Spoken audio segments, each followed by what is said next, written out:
Good afternoon.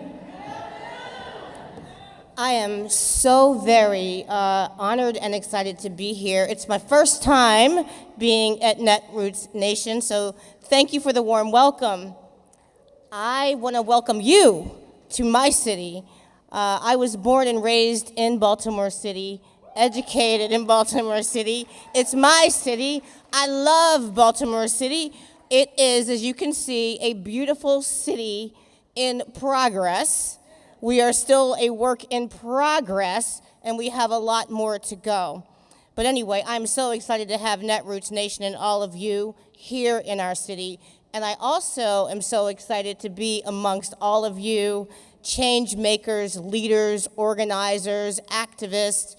When I was talking to my friend, who I think you all heard from last night, colleague Gabriel Acevero, I was like, I'm not like, I'll just tell you, I'm not like you, Gabe. I'm more into the policy and more than the political stuff and the politician stuff, and I don't really love the public speaking part of it that much because I'm too much of a truth teller, and I never can tell the truth. And he's like, Jill, these are your people. You can tell the truth here. So I'm excited about that. For almost 20 years, I have been a member of the Maryland General Assembly, first in the House of Delegates, and now I am one of 3 black women in the Senate of Maryland, and I am the only practicing attorney in the Senate of Maryland. And so,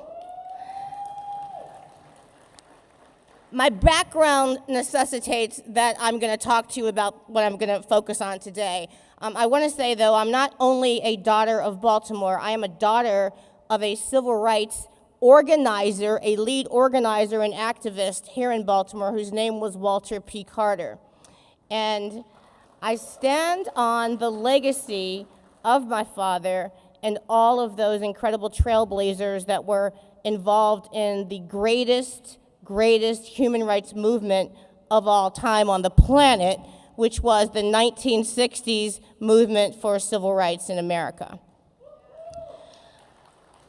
And so, we all know, everyone here knows, and I think, oh my God, the last speaker was so impressive, and she's so great, Ashley Woodard Henderson, and I heard her say about America realizing the promise. Everybody here knows that America has not lived up to its promise, and neither has, frankly, the great state of Maryland. And so I want to talk a little bit about that, and while I know that you're from everywhere, I think that we have to realize that only when we get progress in individual states are we going to push the needle forward all across this country. And so, in Maryland,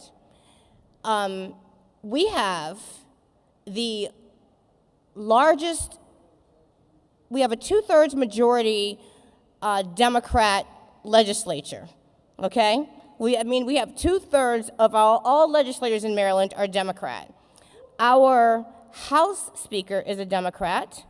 Our Senate President is a Democrat.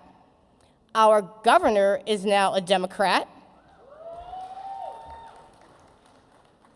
We have the largest number of members of a black caucus in this entire country.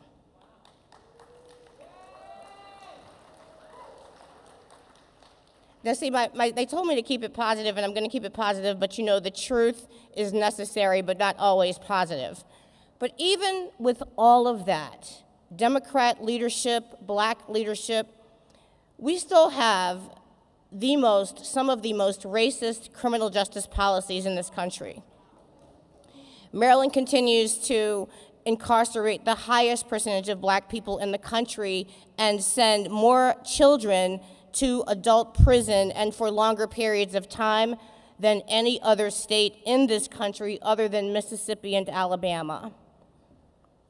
And while we are making some strides, I'm here today to ask all of you, as a part of this movement forward for progress in this country, to please continue to commit yourselves and rededicate yourself to criminal justice reform.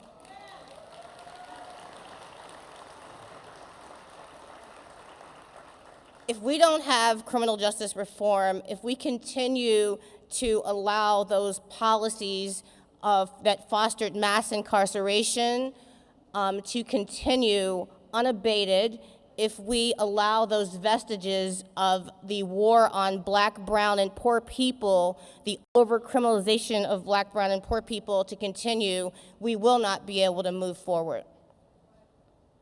And so, in Maryland, I want to talk a little bit about some policies because we do have a little bit of good news. The good news is that as the legalization of marijuana spreads across this country, Maryland, of course, is one of the states that has legalized marijuana, kind of. While we have done some good stuff in the legalization of marijuana, and one of those things is the social equity license that is available to people, and another is that the legislature was able to foster a policy that's going to allow for jurisdictions most greatly impacted by the overcriminalization to have their residents benefit financially, money being invested into those communities. And so that is definitely a positive step that other states should look to Maryland as an example on.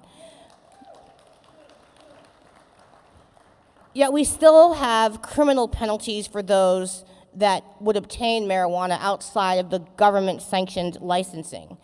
It is my belief, and it should be all of ours, that if it's legal, it's legal.